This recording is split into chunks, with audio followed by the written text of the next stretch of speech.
Hola chiquillas, chiquillos, espero que estén súper bien todos. Bueno, mi nombre es Valentina, soy estudiante de cuarto y hoy día me pidió que hiciera la clase de atrofia orogeneral. No es una clase tan densa ni tan larga, así que igual es tarde, seguro no se va muy placer, así que la idea es que sea como algo bien como de conversar un poquito más entendido. Yo hablo un poco rápido, entonces en algún momento vamos muy rápido, porque me dicen como, oye, muere, y para que vayamos teniendo como todo el tiempo. Ya. Entonces, antes de la definición como tal, comentarles igual que atrofia orogeneral, últimamente, como en los últimos años, en la literatura aparece como síndrome genitourinario de la menopausia, ¿ya? Entonces, se encuentran cualquiera de las dos formas de llamarse, es lo mismo, ¿ya? Para que lo sepan. Bueno, entonces, como definición, la atrofia orogeneral, o el síndrome genitourinario, es este como conjunto de cambios degenerativos que van a afectar al sistema como genital femenino, pero también al tracto urinario más bien bajo en las mujeres, ¿ya? Bueno, en este caso es principalmente consecuencia de una deficiencia o de una disminución en la cantidad de estrógenos, ¿ya? Y por eso se asocia más a la posmenopausia, pero vamos a ver que hay otras causas que pueden disminuir los estrógenos y por consecuencia generar esta atrofia orogeneral. ¿Sí? Entonces, cambios degenerativos que afectan al tracto genital femenino, a nivel de vulva y vagina, y el tracto urinario inferior, ¿ya? Y las uretra, ya como esos elementos principalmente. Bueno, ¿por qué es importante hablar un poco de atrofia orogeneral? Porque realmente es una patología o algo bien frecuente, ¿ya? Y además de ser muy frecuente, es algo que las personas temen mucho o les da mucho pudor, mucha vergüenza comentar y ir al médico, médica, matrona y decirle como, oye, sabes que tengo algunos problemas como en mis genitales, ¿ya? Es algo que las mujeres, las personas no suelen comentar mucho, es complicado que se hable así como que sea una consulta espontánea, ¿sí? Es algo que sale más como cuando uno pregunta si sientes algo relacionado a la menopausia. Entonces, bueno, es altamente prevalente, sobre todo en mujeres en la posmenopausia, ¿ya? Pero que como les digo está súper subdiagnosticada y poco tratada, por lo mismo de que es algo súper pudoroso, que muchas veces cuesta como hablar, ¿sí? Bueno, hay un estudio que se hizo en países latinoamericanos, entre ellos Chile, que nos dice aproximadamente el 57% de las encuestadas afirman que han cursado con algún síntoma de atrofia orogeneral, ¿ya? Siendo que el principal síntoma la sequedad vaginal, ¿ya? Entonces, un 57% es una cifra bien alta, ¿ya? Entonces uno puede asumir que es algo muy prevalente, ¿sí? Y frente como a esa cifra, un 25% de las mujeres entonces no consulta frente a este cuadro que está cursando. Y eso es algo súper preocupante porque, claro, uno puede decir lo mismo en la sequedad, uno lo piensa y dice como ya, pero quizás no es tan grave, pero sí que afecta mucho la calidad de vida de las personas, ¿ya? Y finalmente el 15% de las mujeres en premenopausia también puede experimentar alguna sintomatología asociada a la atrofia, ¿ya? Y en este caso, cuando es más bien premenopáusico, puede estar asociados a otras cosas que vamos a ver más adelante, ¿ya? Entonces, en relación a la epidemiología, quédense con esto, que en verdad es algo muy, muy prevalente, pero que se subdiagnostica y que se trata de general poco, ¿sí? Eso. Y que el principal síntoma que las mujeres suelen manifestar es la sequedad vaginal, que eso es como lo más prevalente. Bien, y este es un gráfico que sale del mismo estudio que les decía anteriormente como en países latinoamericanos, que básicamente se hace como un gráfico con todas las cosas que una mujer pudiese presentar en la posmenopausia. Por ejemplo, los bochornos, ¿cierto? Estos como sofocos que le dicen, el sueño interrumpido, ¿no es cierto? La fatiga, los cambios en el ánimo, etc. Y si ustedes se dan cuenta, la segunda problemática más mencionada en esta encuesta es el síntoma vaginal. ¿Ya? Entonces, después de esto que son los sofocos, ¿no es cierto? Esos calores que le dan a las mujeres en este momento, lo segundo más prevalente es los síntomas vaginales. Entonces, para que realmente como que hagamos como que bajemos la información, nos demos cuenta que dentro de todo lo que puede pasar en la menopausia, en este estudio al menos lo segundo más común es el síntoma vaginal, ¿ya? Y ahora vamos a hablar de cuál es específicamente. Bueno, aquí le puse factores de riesgo, pero también considero como situaciones en las cuales se pudiese experimentar, ¿no es cierto?, que una persona pueda pasar por esto de atrofia orogeneral. Primeramente, las mujeres en posmenopausia, ¿ya? Luego la oferectomía bilateral, es decir, sacamos los ovarios, entonces esta persona deja de producir estrógeno suficiente y por tanto eso es más bien una menopausia quirúrgica, como podría decirse, ¿ya? Luego la insuficiencia ovárica primaria, en la cual el ovario obviamente no está produciendo la cantidad suficiente que debería producir de estrógeno.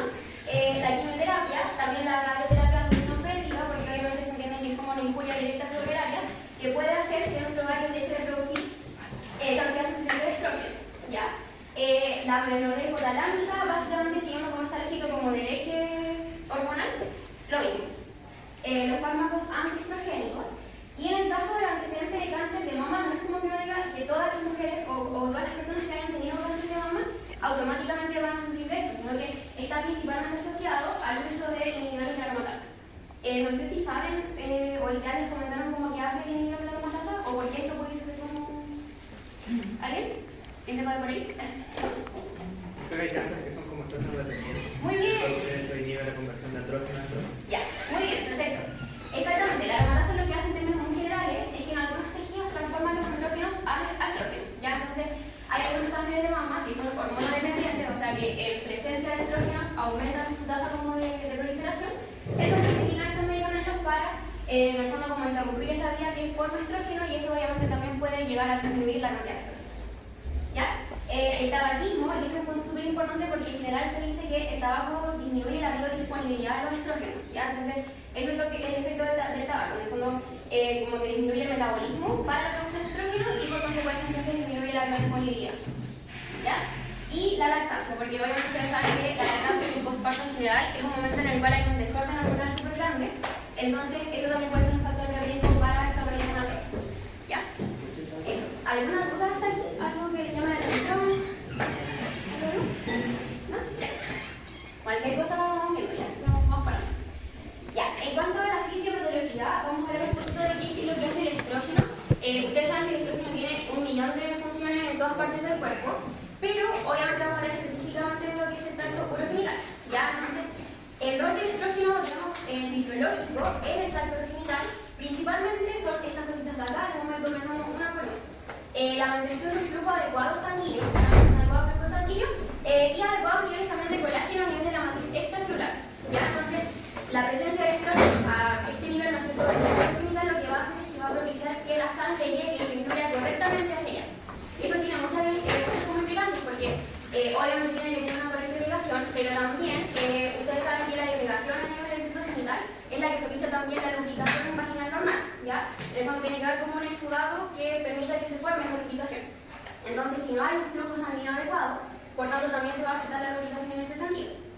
Los niveles de colágeno son súper importantes porque a nivel de la matriz también tiene que ver con el sostén de los tejidos. Entonces, hay una pérdida de la turgencia, ¿no es cierto?, de la elasticidad de los tejidos cuando hay una disminución de colágeno. ¿Ya? El engrosamiento del epitelio vaginal y formación de redundancias también es un rol del estrógeno. O sea, que este epitelio vaginal y urogenital en general se pueda ir renovando constantemente también es una tarea del estrógeno. Y la formación de la redundancia significa que, como creo pueden ver aquí, el tejido, ¿no es cierto?, del epitelio vaginal está, específicamente vaginal no vulvar, está sumamente plegado por dentro.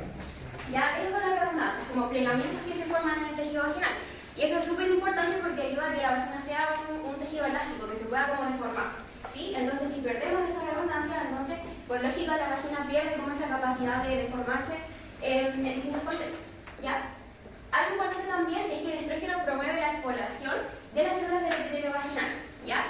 Ustedes saben, el epitelio vaginal está cubierto de una serie de células, ¿ya? Y el estrógeno lo que hace es exfoliar, o sea que esa célula se vaya cayendo. Cuando esa célula se cae, aumenta la biodisponibilidad del glucógeno, que es de alguna manera una materia prima esencial para que los lactobacilos puedan producir ácido láctico. ¿Ya? ¿Alguna sabe cuál es la implicancia de que la vagina tenga un pH más bien ácido gracias a esta producción de ácido láctico? Lo más importante quizás, como ya no sé, el ácido láctico toma el glucógeno, o sea, perdón, los lactobacilos toman el glucógeno, lo transforman en ácido láctico, eso disminuye el pH. ¿Qué implicancia tiene eso? Que protege. ¿Ya? ¿Sí? ¿Contra qué protege? ¿Sí? En general contra todos los patógenos. Que la vagina tenga un pH más bien ácido lo que ayuda es que mantenga como a raya, como controlada la población de otras bacterias. Sobre todo las que vienen como a nivel como de la parte no rectal o anal. También eso, y por supuesto que los hongos, que es algo súper prevalente como igual en algunos casos. ¿Ya?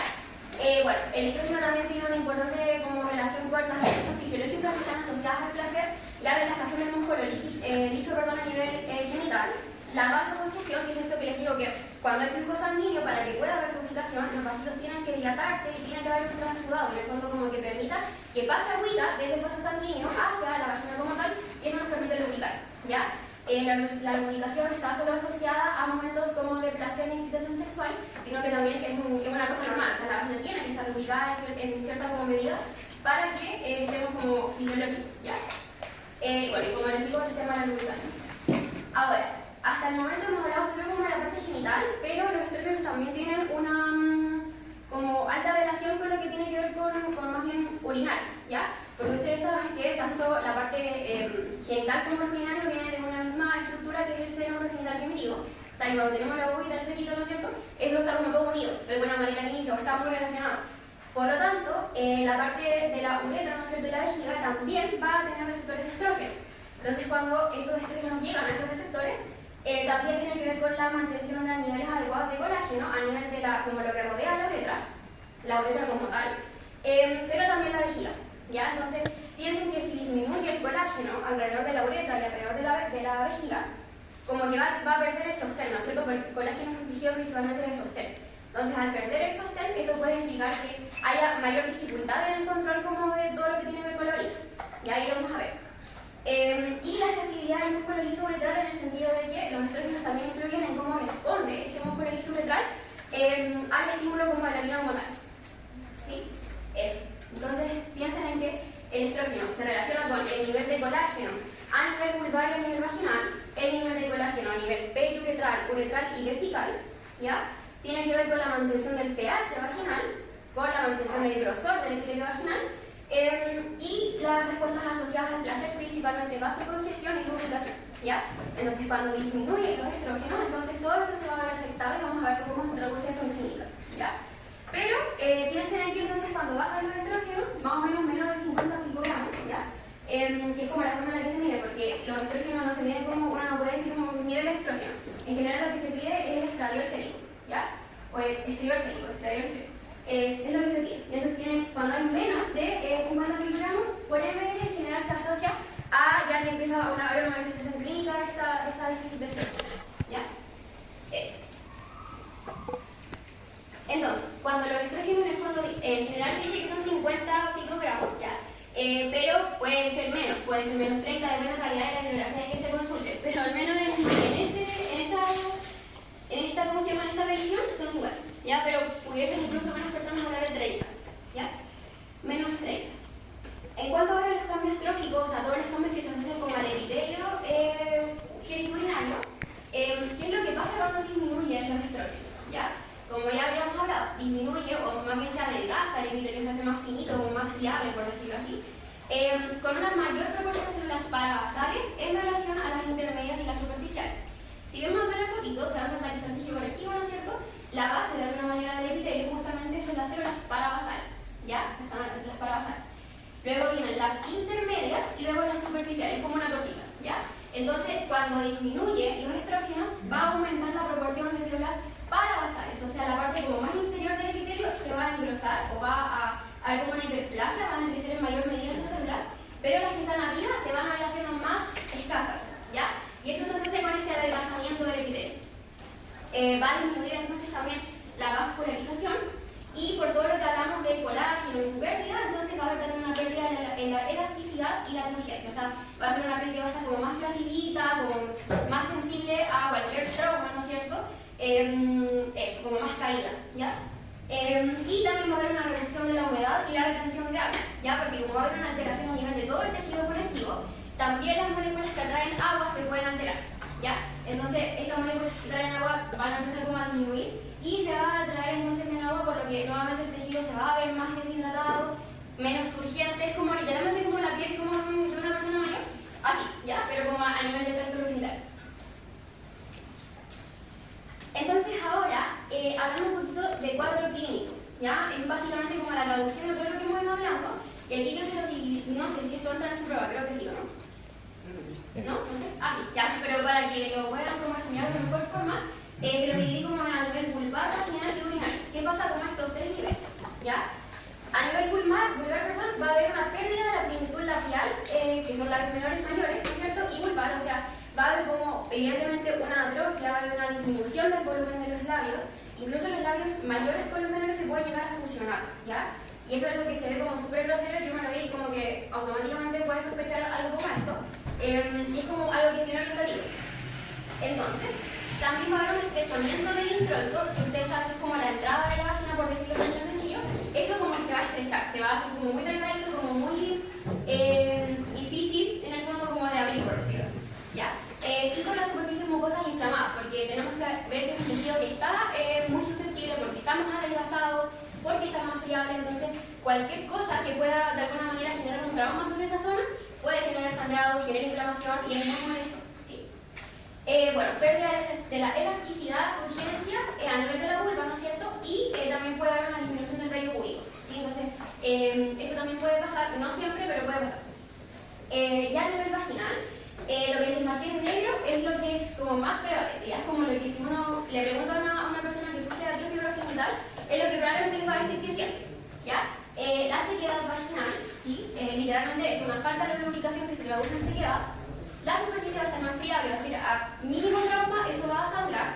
Por lo mismo podemos llegar a ver petequias, que son como estas manchitas como de sangre, como rojitas como de sangre, y también puede eso llegar a ulcerar, ¿sí? Luego la hidratación del tejido, porque piensen que un tejido que está atrofiado, que está como con pérdida de la turgencia, eso genera mucha irritación, pero también genera muchos pruritos, ¿ya? Eso pica mucho y las personas en general se lo van a decir, como en verdad pica mucho, tengo mucha picazón, y el prurito, no sé si tuvieron todo dermato o no tuvieron nada. Ay, linda ahí. Igual, pero para que lo sepan, el prurito en muchos casos se asocia como a la presencia de lesiones por grataje. El grataje es el rascado. Entonces, las personas se van a rascar mucho la zona y por lo tanto van a aparecer áreas que van a estar como cartón, como engrosadas, ya como grisáceas, y eso es netamente consecuencia del rascado. También va a haber una atrofia de la función del clítoris, que es este tejidito que recubre el clítoris, también se puede llegar a atrofiar. Y lo que les decía es estrechamiento y acortamiento del canal vaginal como tal, porque como yo les decía, el tubito de la vagina, ver como un vasito, como un tubito, ¿no es cierto?, está formado por un tejido que tiene redundancias, que tiene plegamientos, que son áreas que permiten que la vagina se deforme, se estire, ¿no es cierto? Entonces, si eso se pierde por todos los procesos que hablamos anteriormente como cambios estróficos, entonces se va a impedir que la vagina se estire como completamente y puede generar este estrechamiento y acortamiento, ¿ya? Y se da por la pérdida de electricidad y el adelgazamiento de las paredes, ¿sí? Y en general, principalmente esto es lo que se asocia, bueno, esto y la sequedad vaginal es lo que se asocia principalmente a luego las molestias que se asocian a las relaciones sexuales, ¿ya? La sequedad vaginal y el estrechamiento y acortamiento es la causa principal luego principalmente de la sexualidad, ¿ya? Pero igual lo vamos a ver. Y a nivel urinario, porque como les decía, también hay una alteración como del tejido y el tejido colectivo también que se asocia a la parte urinaria. Tenemos la listuria, que es básicamente una señora que nos va a decir como, oye, ¿verdad? Me estoy como 4 veces a la noche hacer pipí. La urgencia miccional y la incontinencia. ¿Qué saben qué es la urgencia miccional y la incontinencia? Como... ¿Ahí está? Porque es como tener mucho ganas de ir al baño y la incontinencia cuando no alcanza a ir. Súper, muy bien. La urgencia miccional es justamente eso, es como un deseo imperioso, como que te dan ganas de hacer pipí ahora y yo no puedo quedarme, tengo que correr al baño para poder hacer pipí. Y la incontinencia que se presenta en este caso es principalmente incontinencia justamente de urgencia. Es decir, va a ser una persona que va a llegar y decir, no doctor, ¿sabe qué? Yo me dan muchas ganas de pipí así como de un momento a otro y no puedo aguantar, corro al baño y no alcanzo a llegar. Y se me escapa una gotita y eso me hace manchar la ropa interior. Y eso es una cosa muy frecuente. Muchas veces la señora no les va a llegar diciendo como, oh, sabe que tengo prurito vaginal y no sé qué, sino que les va a decir como, sabe que voy al baño y me encuentro que tengo mi calzón mojado con pipí. ¿Ya? Y eso, claro, puede ser un millón de cosas, pero también puede ser algo relacionado a esto. También a nivel urinario va a haber una mayor predisposición a las infecciones, por lo mismo que hablamos anteriormente, que como aumenta el pH, se pone más alcalino, eso es un ambiente perfecto para que a nivel vaginal y vulvar crezcan bichitos, ¿ya? Bacterias que se asocian como a la parte más dental anal, por ejemplo una E. coli, pero también pueden ser cándidas y así, que son como más horribles, ¿ya? Entonces, siempre tienen que estar, bueno, no lo van a ver, pero tienen que estar pendientes como a cómo se ve el flujo, por ejemplo, cuando revisan a una paciente de este tipo, ¿ya? Porque eso les puede también orientar a este tipo de infecciones. Y también va a haber una disminución de la masa muscular, que eso se asocia a la pérdida estrogénica, porque los estrógenos, además de todo lo que ya hacen, también se relacionan a que el músculo esté como debe estar, fuertecito, ¿no es cierto?, con tono y ritmo adecuado. Entonces, si es que disminuye esta cantidad de estrógeno, también eso va a afectar a la masa muscular y principalmente como lo que nos preocupa en esta parte es que también afecta a la musculatura del piso pélvico. Entonces, como ustedes saben, no sé si yo tuvieron esa clase, pero el piso pélvico literalmente es como una hamaca, como un piso, literalmente una base, sobre la cual descansan varios de los o que le dan sustento a la cavidad pélvica en general. ¿Ya? Entonces, si ese piso pélvico se vuelve flácido, si se pierde fuerza, los pacientes se pueden, por mayor riesgo, colapsar incluso. O sea, ¿saben que la crisis de colapso? Entonces, esto también puede ser un factor de riesgo para que una persona desarrolle un colapso, ¿ya? Que puede ser para anterior, posterior o mitad, ¿sí? Entonces, eso. Y esa es la riesgo. No va a pasar en todas las mujeres, por supuesto, pero sí puede pasar en este caso, ¿ya? Y hay que tener mucho cuidado con eso, porque, por ejemplo, si llega una persona que nos dice, oye, estoy como con problemas de, como para hacer pipí, por ejemplo, estoy haciendo mucho pipí, siento que tengo como que correr al baño o toso y me hago pipí, tengan cuidado, porque hay incontinencias de urgencia, que es la que decíamos como, hoy me da un deseo imperioso de ir al baño y tengo que correr, pero también está la incontinencia de esfuerzo, ¿ya? Que es como, hoy no sabe que yo toso y me hago pipí, o me río y me hago pipí, ¿ya? Entonces tienen que hacer como siempre esta diferenciación para ver qué parte puede estar más afectada con mayor probabilidad. Y aquí unas fotitos para que no se vean tan bien por la luz, pero para que más o menos podamos hacer una idea de qué es lo que vamos a ver, ¿ya? Si tuviéramos la oportunidad de hacer como una estereoscopía e incluso una cuerposcopía, que en realidad nunca la va a hacer el médico general, pero más o menos para que se hagan una idea así como ver el cuello uterino como así como en pleno, podríamos ver algo así como con superficies que se ven más pálidas, ¿ya? Que son estas como más blanquitas, pero también, si se dan cuenta, arriba hay como unas petelas, estas manchitas chiquititas como más eritematosos, más rojitas, ¿sí? Estas petelas se desarrollan principalmente porque es una mucosa que está muy friable, o sea, a cualquier trauma sangra, ¿sí? En cuanto ya a lo que es como más genital externo, que esto lo que estamos haciendo ahora es como un labio mayor con un labio menor funcionado. Si se dan cuenta que no hay como esa diferencia entre el labio menor y después el labio el mayor y luego el menor, sino que es como literalmente solo un rebordo. ¿Ya? Y eso nos habla de una función. Aquí lo más probable es que hay un líquido escleroso, y vamos a hablar de episodio, pero para que se hagan una idea de que algo así, esto igual es como ya la última, como ya llegamos muy tarde, pero algo así también se puede hacer con esta función, ¿sí? Si se dan cuenta, hay como áreas que se ven como grisáceas, como acartonadas, que pueden ser también como asociadas al grataje. Ya les repito la función de los labios, ¿no es cierto? El introito que se ve más chiquitito, zonas de palidez, ¿no es cierto? Esta piel que se ve como en general un poquito más acartonada, ¿sí? Luego aquí esta ya no se ve prácticamente nada, pero para que se hagan una idea, aún tenemos el labio mayor, que aún no está terminado con el menor, pero seguimos viendo como una piel que tiene zonas de palidez, que está como engrosada en algunas partes, pero como asociada al grataje, ¿ya? Esta piel como pálida, con pérdida de turgencia, como pueden ver, especialmente el introito de atrás tenemos la próxima motiva.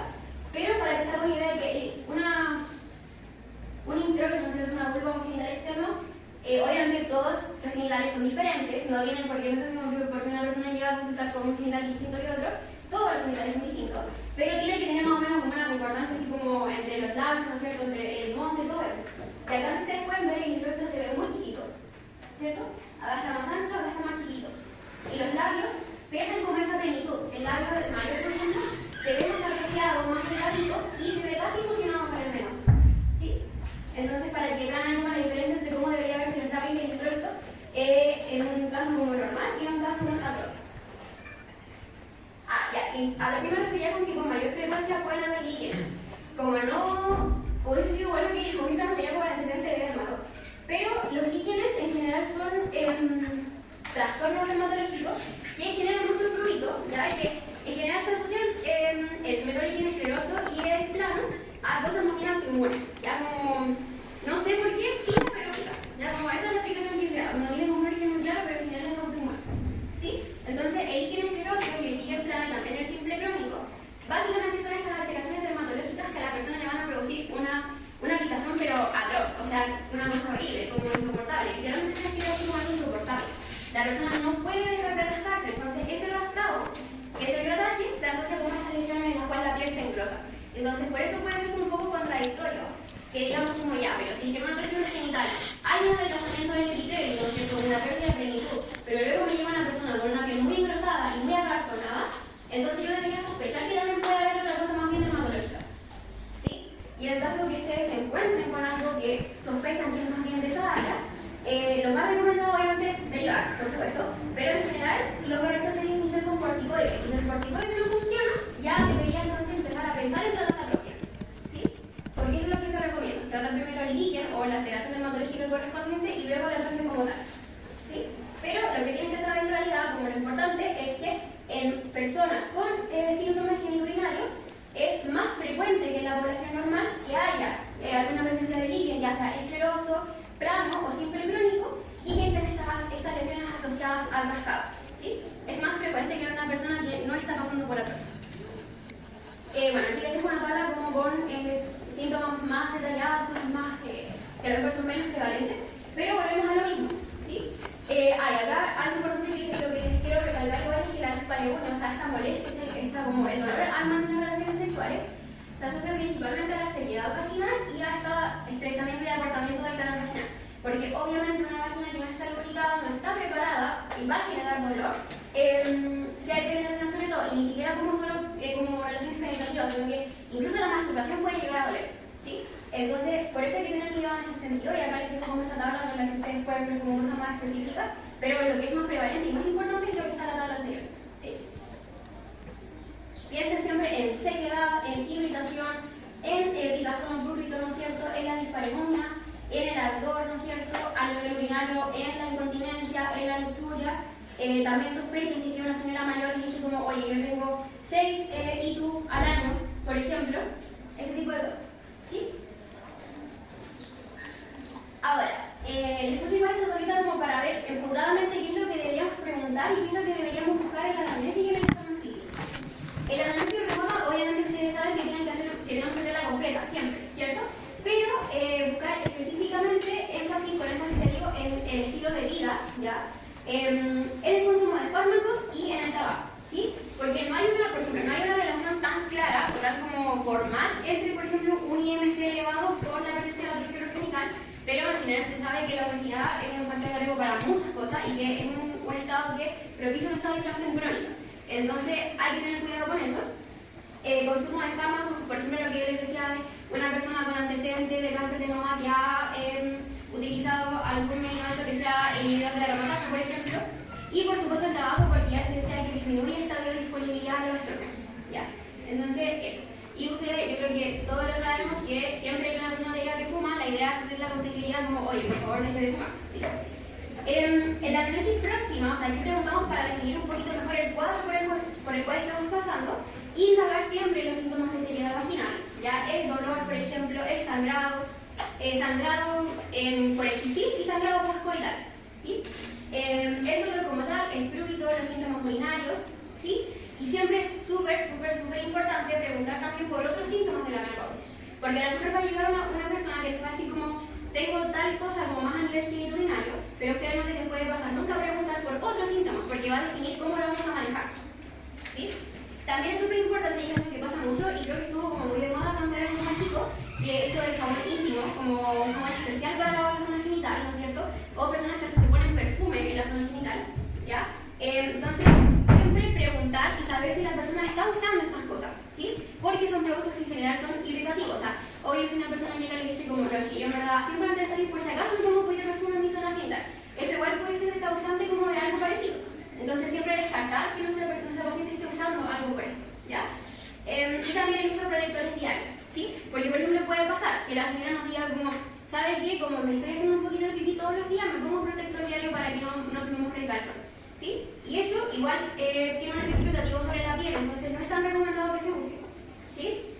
Y algo que es súper importante y que siempre da un poquito de poder preguntar, pero que hay que hacerlo sí o sí, es por la historia sexual, ¿sí? Porque a lo mejor ustedes van a consultar con una persona que tenga 80 años, pero no porque esa persona tenga 80 años significa que no tiene o no puede tener relaciones sexuales. Entonces, es súper importante siempre preguntarle. Aunque usted diga como ya, pero ¿cómo? Pregúntelo siempre porque no porque una edad, en el fondo la edad de la persona no es indicativo de si tiene o no tiene actividad sexual. Entonces, lo principal que hay que preguntar es la dispareunia, ¿ya? Como el dolor al mantener relaciones sexuales, ¿sí?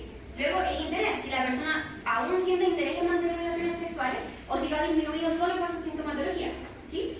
La excitación, es decir, si logra mantener una relación sexual, es capaz de llegar a un punto de excitación real, es capaz de lubricar, por ejemplo, y finalmente es capaz como de alcanzar ese punto máximo de excitación que vendría siendo el orgasmo, ¿sí?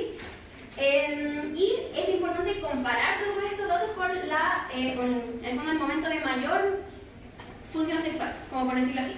O sea, si usted me dice como, usted le pregunta a la señora, Ya, aquí yo te diría que era como su máximo, su momento de mayor actividad sexual. ¿Ya? Y a lo mejor le va a decir no a los 40. ¿Sí? Entonces ustedes le tienen que comparar cómo se siente ahora en comparación a cómo estaba a los 40 años. ¿Sí? Eso es súper importante. En cuanto al examen físico, siempre buscar la atrofia de los labios, que es como una cosa que se va viendo desde el inicio, ¿no es cierto? O sea, me refiero a que se empiezan a funcionar un poquito y ya se va a notar, ¿sí? Pero no es algo que va a aparecer que la persona tiene la atrofia y en 2 días ya va a tener la funcionado, ¿sí? Bueno, la disminución en el tamaño del electrolito y como les digo, tanto la atrofia como la fusión de labios mayores y menores es muy importante. Buscar estas áreas de dilema, las características de la piel y la mucosa, siempre describirlas bien, si es que hay partes que están más fiables, si es que vemos petequias, si es que vemos ulceraciones. Buscar lo que yo les decía, el líquido filoso del plano del simple crónico, que quizás el más fácil de ver es el simple crónico, porque linealmente se va a ver como una piel súper acartonada, ¿sí? Porque es por el tema del detalle. ¿Ya? Pero también poner énfasis en otro tipo de infecciones que pueden ser más prevalentes en personas con atrofia urogenital, como la candidiasis vulvovaginal. ¿Sí? Algunos, no sé si tuvieron esa casilla, pero ¿saben cómo podría llegar a verse si alguien tiene una candidiasis? Como kefir. Súper, sí, es como eso, es como un yogur cortado, una leche cortada, que en general genera prurito y no debería oler mal. ¿Sí? Si es que huele mal, ya puede ser más probable que sea una bacteria más que un hongo. ¿Sí? Pero siempre énfasis en eso, como una leche cortada, un yogur cortado, que pica pero que no huele mal. Ya. En cuanto al diagnóstico, el diagnóstico de la atrofia es clínico, ¿sí? Ustedes no deberían requerir de ningún examen para poder diagnosticarlo. Bueno, si es que estamos, no sé, en Suiza, en una clínica muy bacán, pudiésemos pedir la medición del pH vaginal, que debería estar aumentado, o sea, una vagina más alcalina. Pudiésemos pedir el índice de maduración vaginal, que en términos muy sencillos es como un análisis citológico, es decir, del tejido, en el cual vamos a hacer una proporción de células parabasales, intermedias y superficiales. Y si es que hay más células parabasales, entonces puede ser indicativo de atrofia, porque dijimos que la atrofia aumenta las células parabasales en perjuicio de las intermedias y de las superficiales. ¿Ya? Y luego también pudiésemos pedir los niveles de FSH y de estradiol sérico. ¿Sí? Que recuerden que era eso lo que pedíamos. No pide como, dime cuánto estrógeno hay, sino que no se pide estrógeno, sino que se pide estradiol. Es como la forma más activa que tenemos en sangre. Eso, ¿ya? Entonces, pero como les digo, no son mandatorios solicitarlo, no están ampliamente disponibles, menos en Chile y menos en la atención pública o primaria, ¿sí? Y por lo tanto no se requieren para nada para hacer el diagnóstico, es más bien clínico con lo que ustedes ven y con la historia de la paciente. Pero siempre es importante complementar con la MDS, que es un cuestionario, como pueden ver ahí, que se hace para ir en búsqueda de otros síntomas de la menopausia. ¿Sí? Como les decía, esto es súper importante que lo pregunten por quien recibe el manejo. ¿Sí? Entonces, preguntar por bochornos, sudoración, por calores, ¿no es cierto? Molestias musculares particulares, si está despertando en la noche, ¿no es cierto? Cosas así, si está más irritable o si ha notado cambios en su ánimo, fatiga, etc. Bueno, todo lo que ustedes lo marcan como que lo preguntan y lo van marcando de acuerdo al nivel de cuánto le siente la persona. Y es muy importante que lo complementen con eso porque es literalmente una hoja que sí o sí va a ser necesario. ¿Ya? Entonces, ¿alguna duda hasta aquí? Si no, para pasar a la parte del manejo. ¿No? Porque es importante saberlo porque en el fondo esto es algo que se maneja en APS. ¿Sí? Son muy pocos los casos en los cuales vamos a necesitar derivar. ¿Sí? Entonces esto se puede manejar perfectamente en un consultorio. Entonces, lo primero en cuanto al manejo no farmacológico es indicar siempre y hacer consejería para el cese del tabaquismo. Siempre. ¿Sí? No importa si la persona fuma un cigarro al día o fuma 2 cajetillas, siempre indicar el cese del tabaquismo. Ahora, algo que puede sonar un poco como controversial es siempre recomendar la actividad sexual, pero que siempre, o sea, la actividad sexual regular, siempre que sea segura. ¿Sí? O sea, una vez que ya iniciamos nuestro tratamiento y la persona nos dice como, oye, si efectivamente me siento mejor, la idea sería aconsejar que haya un aumento en la actividad sexual. No estamos hablando 2 veces por día, sino que una vez por semana, incluso con masturbación estaría bien. ¿Sí? ¿Por qué? Porque ambas cosas promueven la vascularización y la elasticidad articular. ¿Ya? Entonces, la actividad sexual, ya sea, como les digo, como relación sexual o la masturbación, ayuda a la vascularización y la elasticidad. Y siempre se puede acompañar con algún tipo de lubricante que facilite la actividad sexual, sobre todo si es penetrativa. ¿Sí? Idealmente la idea de los lubricantes es que sean de baja osmolaridad, ¿sí? Porque si son hiperosmolares respecto al tejido vaginal, puede ser como súper tóxico y genera irritación. ¿Sí? Entonces, para prevenirlo es mejor usar algo de baja osmolaridad. Ahora, es súper difícil como ir a la farmacia y decirle a la persona evitar que contengan glicerina o propilenglicol. ¿Sí? Esos dos componentes deben evitar. Y también hacer hincapié como en que no porque un lubricante sea a base de agua automáticamente significa que es de baja osmolaridad, porque muchos, por ejemplo, contienen glicerina. Entonces, en el caso de una persona que tiene atrofia urogenital, eso sería como muy nocivo porque pudiese irritar. O sea, no pudiese, seguramente va a irritar. En cuanto a las medidas higiénicas, evitar siempre los productos perfumados, ¿no es cierto? Hacer como hincapié siempre en que la idea es lavar el genital externo y la vagina o genital interno más bien solo con agua, ¿cierto? Y con jabón solo la parte más externa. Y idealmente, como les digo, solo con agua y evitar productos, jabones como con mucha esencia, etc. Siempre prevenir la ropa interior que sea de algodón o una tela como lo menos nociva posible y que sea holgada, ¿sí? Y por supuesto que también un buen secado después de la ducha, sobre todo en la parte como más perianal, y en el fondo que quede todo bien sequito, ¿sí?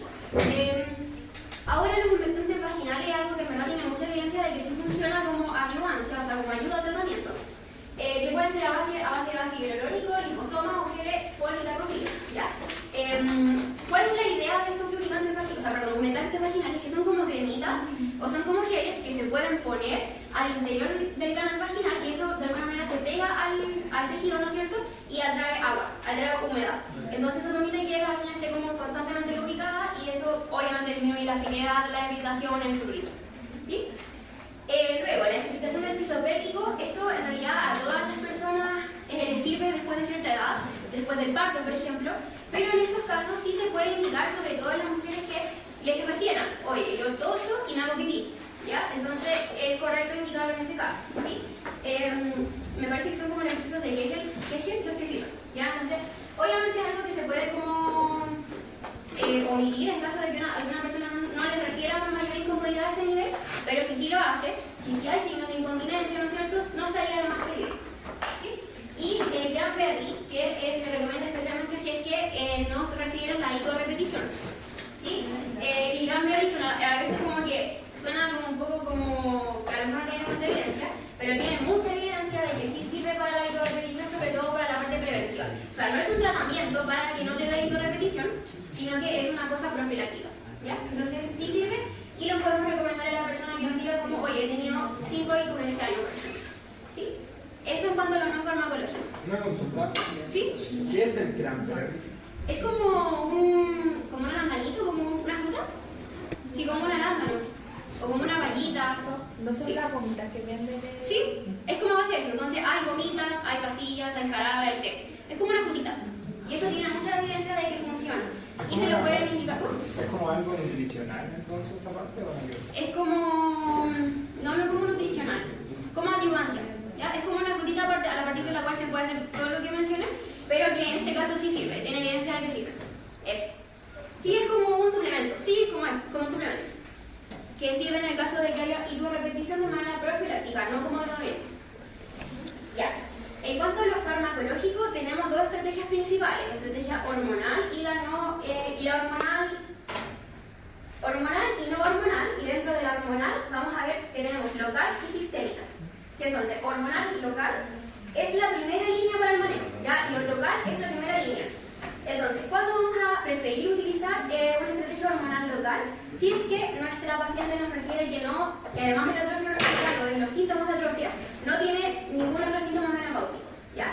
Si no hay nada más que la parte urogenital y no hay otros síntomas menopáusicos, entonces estaría indicada el manejo hormonal local, ¿sí? Para esta estrategia tenemos varias formas farmacéuticas. Ya tenemos el óvulo, que es como esta pastillita como de cremita que se introduce en la vagina y se mantiene ahí, la crema y el anillo. Sí, el anillo me parece que no está disponible en Chile, pero el óvulo principalmente. Y estos elementos pueden ser de bromestrieno o de estriol. ¿Sí? El estriol es en general lo que está como más ampliamente disponible. ¿Sí? Me parece que incluso en algunos sexos también lo tienen. ¿Sí? No estoy tan segura si están todos, pero sí debería haber como en algunos lados. Y también está como en cualquier farmacia. ¿Ya? El óvulo principalmente de estriol. El bromestrieno sí tiene otra forma, puede estar por ejemplo en crema o en anillo, pero ese suele ser más caro. O sea, hablamos de una cosa que vale 30 lucas o algo así. El estriol tampoco es mucho más barato, pero sí es un poquito más asequible. La tableta o el óvulo, que es lo mismo como la pastilla, pero que es una como crema compacta, se asocia a una mejor adherencia, pero porque lo que se indica generalmente es que la Entonces, te queda ahí la pastilla sobre tu trabajo de noche. En cambio, si fuese en crema, por obvias razones como que la crema se aplica, pero como que se empieza a derretir y se sale. No es tan... O sea, las tres tienen como una eficacia más o menos parecida, pero si tenemos que elegir, lo ideal sería que fuese uno a uno porque la persona se lo pone, se va a dormir y ahí queda como planito, no hay gravedad que afecte como el óvulo, porque obviamente si la persona, por ejemplo, dice como, ya, me lo voy a poner en la mañana y me voy a trabajar, el óvulo va a empezar a deshacerse y la gravedad obviamente no va a caer. Entonces la idea es que siempre se ponga de noche. Y efectos sobre el tejido vaginal de la terapia hormonal local, restaura la citología, es decir, nos ayuda a como restablecer las características del epitelio y del tejido en general, también del pH vaginal, aumenta el grosor del epitelio y mejora el índice de maduración, que era esto que yo les decía como de la relación entre las parabasales, las intermedias y las superficiales. Entonces, esta terapia es la primera línea y es muy buena porque tiene una absorción sistémica muy limitada, o sea, nosotros ponemos el lóbulo, ponemos la crema y es muy poquito lo que se absorbe como a nivel sistémico, ¿sí? Entonces se va a asociar con menor frecuencia a efectos adversos. Vamos a ver efectos adversos en la siguiente lámina, pero en general se dice que la hormonal local entonces va a estar asociada a menos efectos adversos, porque se absorbe menos. Y a dosis baja, el riesgo estimulante sobre el endometrio es mínimo, ¿ya? Porque ustedes saben que los estrógenos, ¿a qué se refiere alguien sabe que es como un efecto estimulante sobre el endometrio? ¿Alguien sabe? ¿No? Yo sé que creo. Sí, eso, muy bien. Los estrógenos lo que hacen básicamente es estimular el endometrio para que haya hiperplasia y incluso puede llegar como un carcinoma, o sea, una proliferación muy acelerada y muy rápida como de las células a nivel endometrial. ¿Sí? Pero en este caso, como es una terapia local que se absorbe muy poquito, este riesgo estimulante es muy bajito. Y importante, que fue algo que el doctor me dijo que le hiciera como harto énfasis, entonces quizás como si que le pregunten en la prueba, por eso hacer como algo por ahí, es que la única contraindicación para la terapia hormonal local es el antecedente de cáncer de mama. Es la única contraindicación y es una contraindicación relativa, o sea que si uno lo deriva, pudiese como ser que el ginecólogo o el especialista les diga como ya déjenlo ver, por ejemplo, que es una contraindicación relativa. Pero es la única, ¿ya? Es la única situación en la que uno pudiese dudar si dejar o no una hormonal local, ¿ya? Entonces por eso lo puse como con énfasis porque el doctor me dijo como que lo dijera. Eso. ¿Alguna duda con la parte del local? ¿Hormonal local? ¿Sí? ¿Qué te hace contraindicación del cáncer de mama? Porque si aplicamos un estrógeno y esos estrógenos se absorben, si es que hay un cáncer de mama hormonodependiente, eso puede hacer como que el cáncer se vuelva como activa, como que activa esa mitosis, ¿cachai? Si es que es hormonodependiente. Por eso va a depender mucho, porque a lo mejor si una mujer tuvo cáncer de mama, pero no era hormonodependiente, a lo mejor no es una contraindicación tan absoluta. Por eso es mejor que lo lea un especialista. Eso. En cuanto al manejo farmacológico hormonal sistémico, es literalmente cuando uno inyecta la pastilla, ¿sí? Aquí lo que se hace, o lo que se dice, es que se recomienda cuando también buscamos aliviar otros síntomas asociados a la menopausia. O sea, si además del útero genital, la persona nos refiere que tiene algo más, por ejemplo, que se sofoca, que no puede dormir en la noche, que tiene dolor muscular articular, ese tipo de cosas, ¿sí? Y eso lo vamos a evaluar mediante la MLS que les dije en la parte como de diagnóstico. La hormonal sistémica, algo que se me olvidó mencionar es que en general esta hormonal local se deja en muy baja dosis, es una dosis muy chiquitita, entonces tiene con mayor medida va a tener menos absorción sistémica porque es una dosis muy pequeñita, ¿sí? Ya, ahora estamos viendo lo sistémico. Lo sistémico sí que puede tener este efecto estimulante sobre el endometrio, la proliferación, la hiperplasia y el carcinoma, ¿ya? Y en este caso se dice que en la mayoría de las personas se justifica administrar esta terapia hormonal sistémica como estrogénica en conjunto con los progestágenos, ¿sí? O sea, principalmente en personas que tengan útero, ¿sí? Si por ejemplo hay una persona que está con histerectomía, en verdad no se justifica, pero si es que sí tiene útero, se recomienda administrar el estrógeno en conjunto con un progestágeno. ¿Por qué? Porque el progestágeno hace como esta actividad como media antagonista del estrógeno y nos podría ayudar a evitar esos efectos como estimulantes sobre el endometrio, ¿ya?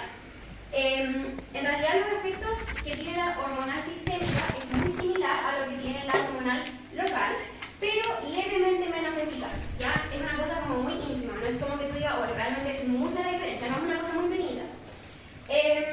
Pero también tiene este beneficio de que nos va a ayudar a aliviar estos otros síntomas asociados a la menopausia, nos ayuda con la protección contra osteoporosis, porque ustedes saben que los estrógenos también influyen en el tema de los huesos, ¿no es cierto? Como la calidad y cantidad del tejido óseo. entonces nos ayuda a proteger contra la osteoporosis. Y también tiene efectos sobre la musculatura del piso pélvico. O sea, si una mujer nos dice que además de todo lo que ya les mencionamos, está con una incontinencia más bien de fuerza, o sea, todos los que tienen arriba aquí, también se podría llevar a pensar en una hormona sistémica, ¿ya? Y los efectos adversos, acá sí hay efectos adversos, el anterior también, pero con mucha menos frecuencia, y son el sangrado endometrial, ¿ya? El efecto estimulante sobre el endometrio, la mastalgia o el dolor en los senos, ¿no es cierto? El aumento del riesgo cardiovascular, porque los estrógenos generan ese riesgo, el riesgo también de tromboembolismo venoso e incluso de tromboembolismo pulmonar, ¿sí? Entonces, considerar eso, que tiene estos efectos secundarios, entonces, no es cosa de yo llegar y decir, ya, le voy a hacer una terapia hormonal sistémica a una persona con atrofia genital, porque hay que compensar y hay que ver y evaluar bien esos riesgos, ¿sí? Y en este caso sí que hay contraindicaciones, y las contraindicaciones son el antecedente de cáncer de mama hormonodependiente, el cáncer de endometrio activo, también puede ser el antecedente, tendrá como que discutirlo un especialista, y también el TEP, ya un tromboembolismo pulmonar, también contraindica absolutamente el uso de una terapia hormonal sistémica, ¿sí? Porque el riesgo es bastante mayor, ¿sí? Aun cuando se dejen dosis bajas, el riesgo igual incrementa, así que hay que tener cuidado con eso. Estos son los efectos adversos, como el que sangra, endometrial, o sea, una mujer que, no se puede, 70 años y ya está en la menopausia y empieza a sangrar, luego de la administración de la terapia hormonal sistémica justifica un estudio, ¿sí? El efecto estimulante, la mastalgia, el aumento del riesgo cardiovascular y la TBP, ¿sí? TBP o TEP. Estas son las contraindicaciones, no las olviden jamás. Si es que hay cáncer de mama hormonodependiente, antecedente o activo, el cáncer de endometrio, antecedente o activo y el TEP, ¿ya? La única que en este caso pudiese ser relativa es el antecedente de cáncer de endometrio, no como un quiste activo, ¿sí? Entonces, consideraciones respecto al tratamiento. La terapia recién va a comenzar a hacer efecto entre el primer y el tercer mes. Entonces, si ustedes inician una terapia y llega la paciente y les dice, no sé, a las 3 semanas, y dice como, doctora, ¿sabe qué? No me ha ayudado en nada, lo quiero dejar. Ustedes tienen que decir como, no, ¿sabes qué? Tienes que esperar porque el efecto recién va a comenzar. Puede demorarse hasta 3 meses en hacer efecto la terapia, ¿sí? De igual forma, es a largo plazo, porque los síntomas de atrofia genital son progresivos, o sea, inician generalmente luego de 3 a 5 años luego de inicio de la menopausia como tal, y son progresivos, o sea, van en constante aumento porque se asocian a esta disminución estrogénica, ¿sí? Entonces, empeoran con el tiempo, suelen progresar, ¿no es cierto? Y obviamente que si nosotros retiramos el tratamiento, muy probablemente vayan a empezar a volver a hacer, o sea, vayan a haber síntomas nuevamente, ¿sí? Entonces, eso. En cuanto a la vigilancia de los efectos adversos, en realidad no es justificado tomarle, por ejemplo, una ECO-TB a una persona que está con una TRH en cualquier momento, ¿sí? La vigilancia se justifica solo si es que tenemos una mujer con alto riesgo de cáncer endometrial, por ejemplo, que haya antecedente en la mamá o en alguna hermana, o que tenga algún síndrome hereditario, por ejemplo, algún Lynch, algo así. Ya, en ese caso sí sería justificado hacer una ECO-TB de vez en cuando. ¿Qué más? Que estén usando dosis más altas de lo normal, ¿no es cierto? O que esté sangrando, ¿sí? Si una persona comienza a sangrar luego del inicio de la terapia, justificaría estudiarla un poquito más, ¿sí? Y como ya les dije, tenemos esta como terapia farmacológica hormonal, que puede ser sistémica o local, pero también hay algunas opciones hormonales, pero no estrogénicas, porque lo que yo les comentaba, tanto la local como la sistémica, son estrogénicas. Pero hay otras opciones que no involucran estrógenos, como el DEA, que es básicamente como administrar una especie de esteroide que se transforma en estrógeno y en andrógeno respectivamente, a nivel como el tejido vaginal y vulvar. Y también está el modulador selectivo del receptor de estrógeno, que el más conocido es el ostrogifeno. Pero en realidad estas dos cosas no creo que sea necesario que las sepan, porque, claro, han demostrado eficacia como que funciona para el manejo de la atrofia en algunos estudios, en algunos ensayos, pero por supuesto que no están disponibles, menos en Chile, y la efectividad tampoco está como tan clara, es controvertido todavía. Entonces, en verdad, es algo que quizás en algunos años más sí puede llegar a utilizarse para el manejo, pero en verdad es como para que sepan que existe alguna otra opción, ¿sí? Para ir ya terminando, ¿cuándo derivar? Y es algo en verdad súper importante porque, como les dije, la atrofia es algo que se maneja en APS, ¿sí? Son poquitos los casos en los cuales correspondería derivar a especialidad, y en este caso sería cuando hay una falta de respuesta, ¿no es cierto?, o persistencia del síntoma, cuando ya hemos iniciado una terapia que está correctamente administrada, ¿cierto? O sea, llega una persona a los 3 meses y nos dice como, en verdad no ha funcionado la terapia, obviamente ustedes tienen como que preguntarse, ya, ¿la hice bien o quizás no? Entonces, si estoy segura que la terapia está bien hecha y no ha funcionado en estos 3 meses que tenemos como de plazo, sí correspondería a derivar, ¿sí? Si sospecho de alguna patología concomitante, por ejemplo, que hay alguna lesión vulvar que a mí me parezca sospechosa, incluso puede ser como ser orientativa a un cáncer, que haya algún sangrado vaginal posmenopáusico o infecciones que sean demasiado recurrentes o algún dolor pélvico que sea como de ningún origen aparente, también correspondería a derivar por un estudio un poquito más ampliado. Por ejemplo, si yo veo una lesión vulvar, podríamos derivar a gine, sí, pero también podríamos derivar a dermato. Entonces, habría que como analizar como qué es lo que estamos viendo y por qué justifico yo que debo derivar. Pacientes con antecedentes de cáncer de mama, de endometrio o de ovario, donde no estoy seguro cuál es la terapia que debo aplicar, ¿sí? Entonces, en estos casos correspondería que a nivel secundario más o menos me digan como ya esta terapia sí sirve, la puedo usar o no puedo usar, ¿sí? Es como una evaluación más especializada en esos casos. Y obviamente si tengo dudas diagnósticas, si hay síntomas que son demasiado severos o que progresan con mayor rapidez a la que debería, o si se le requiere como algún procedimiento diagnóstico adicional, como la microscopía vaginal o la biopsia, o como la colposcopía, que es lo que más se hace sobre todo en el órgano. Eso. Como en términos generales, en esos casos deberíamos pensar. Por ejemplo, si yo encuentro una lesión vulvar, que puede ser como alguna especie de carcinoma o algo así, porque, por ejemplo, el líquido escleroso está muy asociado al carcinoma escamoso. Entonces, si yo veo una lesión en la vagina o en la vulva, que se ve como extraña, que se ve ulcerada, que en verdad yo no sé lo que estoy viendo, lo mejor y lo que correspondería sería de ir por una biopsia y saber en el fondo si esa lesión es algo maligno o no. Ya, para terminar, traje un pequeño clínico que es como para que podamos integrar todo lo que vimos y si es que se preguntan en la prueba como que lo podemos practicar. Entonces, la idea es como participar de todo y ya, ¿sí? Ya, entonces el caso dice María Eufrasia, femenina de 66 años, con antecedentes de diabetes tipo 2, hipertensión arterial e hipotiroidismo en tratamiento, consulta con ustedes amperibe real, por picazón vulvovaginal y dispareunia. La paciente le señala que se siente preocupada, ya que le da temor tener alguna infección. Trae con ella exámenes de laboratorio tomados hace un mes que solicitó otro profesional para un control crónico. ¿Ya? El hemograma está normal, la glicemia en ayuno es 112, una persona diabética, en verdad como que no justifica como nada más. ¿Ya? La TSH en 6,3, la T4 libre en 0,9, que igual considerando que es una persona con hipotiroidismo, tampoco debería ser que yo me preocupara en exceso. La orina completa muestra una bacteriuria y nitritos positivos. El urocultivo con menos de 100.000 unidades formadoras de colonia y un IMC de 33. ¿Ya? Entonces, decimos que la hemograma está normal, la glicemia y la TSH T4 para una persona con sus patologías están dentro del rango esperado. En la orina completa si hay como alguna que otra bacteria y los nitritos que son este producto del sexo de la bacteria, y el urocultivo en verdad muestra menos de 100.000 unidades. ¿Sí? ¿Qué me preguntaría? Si fuma. Ya, ¿se fuma? Antecedentes de infección urinaria femenina. Muy bien, ¿ya? Antecedentes de cáncer. ¿Ya? Síntomas de menopausia. Muy bien, ¿sí? ¿Qué más? Síntomas genitourinarios. Ya, sí. ¿Vamos?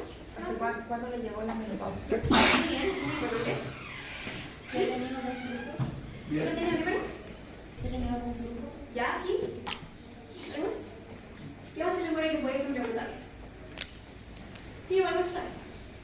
Ya, entonces ustedes la interrogan, le preguntan todo lo que quieren saber y ella le responde esto. A las preguntas dirigidas, María le comenta que, además del prurito y la dispareunia que dijo que era lo que más le preocupaba, suele tener un deseo imperioso de orinar, por lo que debe correr al baño y a veces no alcanza a llegar a tiempo, pero que por su diabetes pensó que era normal. Además, menciona un leve sangrado vaginal luego de las relaciones sexuales. O sea, ellos también tendrán que haber preguntado si ella aún mantiene relaciones sexuales o ya no. Y ella les dice que sí, pero que cuando las tiene entonces tiene este sangrado vaginal. Y que también por lo mismo ha disminuido su actividad sexual, ¿no es cierto? Ella tenía más o menos una vez por semana y ahora menos de una vez al mes por las molestias, ¿sí? Bueno, aquí ella les llegó refiriendo que tenía dispareunia, entonces obviamente uno asume que tiene relaciones sexuales, pero es importante preguntar, ya, esas relaciones son solo penetrativas, le duele como... Eso, a veces uno dice como, y el doctor Alberto igual es como muy específico, de hecho, me acuerdo que en una clase de mi cosa dijo como hasta en qué posición le dolía más, y eso es súper importante, ¿sí? Saber literalmente todo, porque eso también nos puede indicar como a nivel de dónde está como la alteración. ¿Ya? Entonces, eso es muy importante. Bueno, y en cuanto a los hábitos, también les menciono que fuma 4 cigarrillos al día, que camina 4 cuadras al día para ir a buscar al al jardín, que consume medio litro de agua diario, 4 comidas diarias según la pauta nutricional, pero que sigue parcialmente, y de posiciones 4 veces por semana. ¿Ya?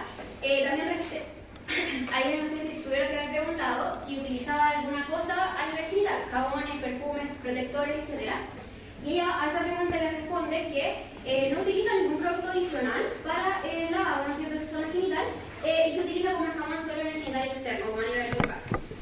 Y les dice a la pregunta que también ustedes hicieron, que no tiene los síntomas de la menopausia, pero que estas molestias las presenta hace aproximadamente 2 años, o sea, desde los 54, y que ha ido empeorando. ¿Ya? Eso. Ya, entonces, últimamente le voy a realizar un examen físico completo y en el examen ginecológico encuentra esto. ¿Qué ve? ¿Alguien que lo diga bien fuerte? Muy bien, ¿cierto? La imagen es que la encontré en blanco y negro, pero si se dan cuenta, hay solo como una protuberancia, entonces uno ve que no hay como una definición clara entre el labio menor y el mayor, ¿cierto? Considero que esta parte de acá debe estar en los labios y vemos solo como una gran protuberancia y no vemos como esa división. Algo más. Aquí lo podemos describir también cómo está la piel, si la vemos turgente, pálida y dematosa, porque la imagen está en blanco y negro. Pero hay algo más que es importante que deberíamos poder ver en esta imagen. Muy bien, está muy estrecho, ¿cierto? Porque de hecho el que está examinando, o la que está examinando, está como haciendo una leve tracción y aún así el introito sigue muy estrechito. Entonces eso igual es lo considera, ¿ya? Eso. Y a nivel como más del cuello uterino, ¿qué vemos?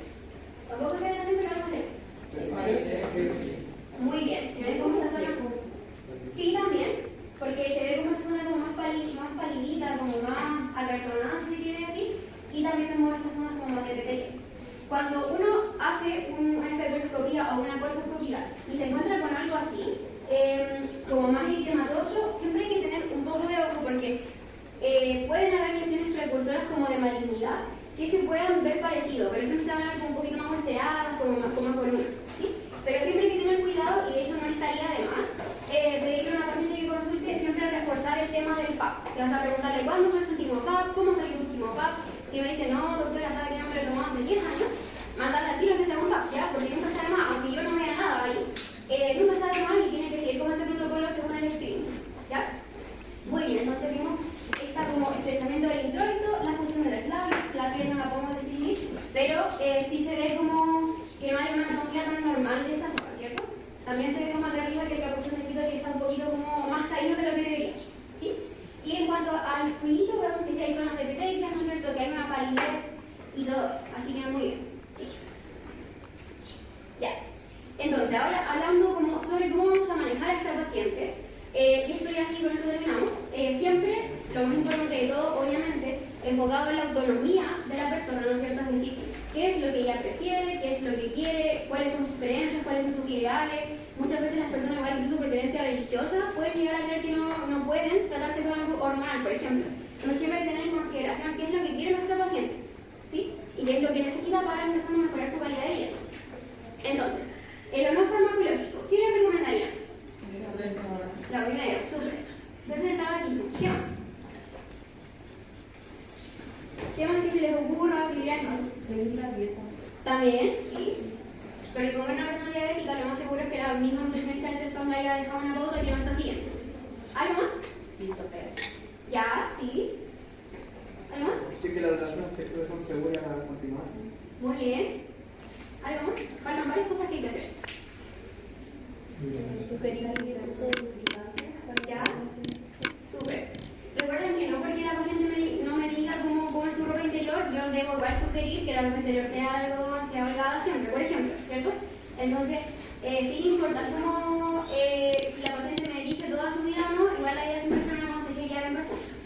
¿Ya? ¿Algo más? ¿Algo más? Ya dijeron las actividades sexuales seguras, dijeron el tabaquismo, la dieta, los lubricantes. ¿Quién es esotérico, verdad? Sí. Eso no sé si en general el examen está disponible, pero si la persona puede pagarlo, sería ideal también. ¿Algo? Las cranberries. ¿Las cranberries? ¿Qué opinan de esto? ¿Qué dijimos sobre las cranberries?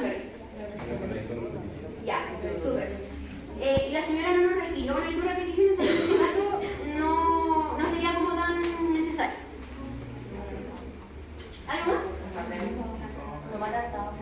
¿Sí? Ya.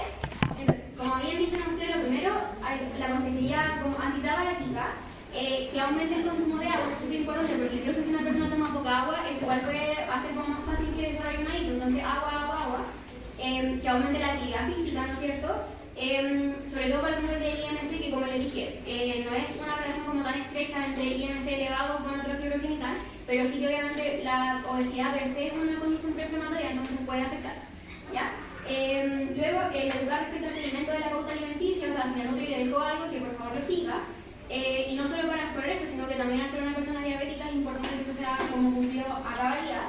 Educar en las medidas higiénicas, o sea, que se quieren después de la ducha, que no utilicen ningún producto tan perfumado, con tanta fragancia, que el calzón sea idealmente de algodón y holgado, ¿ya? La consejería sexual, que era lo que decía el compañero, como si es que ya estamos avanzando un poquito en tratamiento, pudiésemos recomendar que la actividad sexual intente como progresar. Obviamente no le van a decir al tiro como que sea algo súper así alocado, pero sí que empiece de a poquito, que empiece con ella misma, ¿no es cierto? Que converse con su pareja respecto a lo que le está pasando, que sea algo como más progresivo, ¿ya? Que nos ayude a mejorar la vascularización y la elasticidad.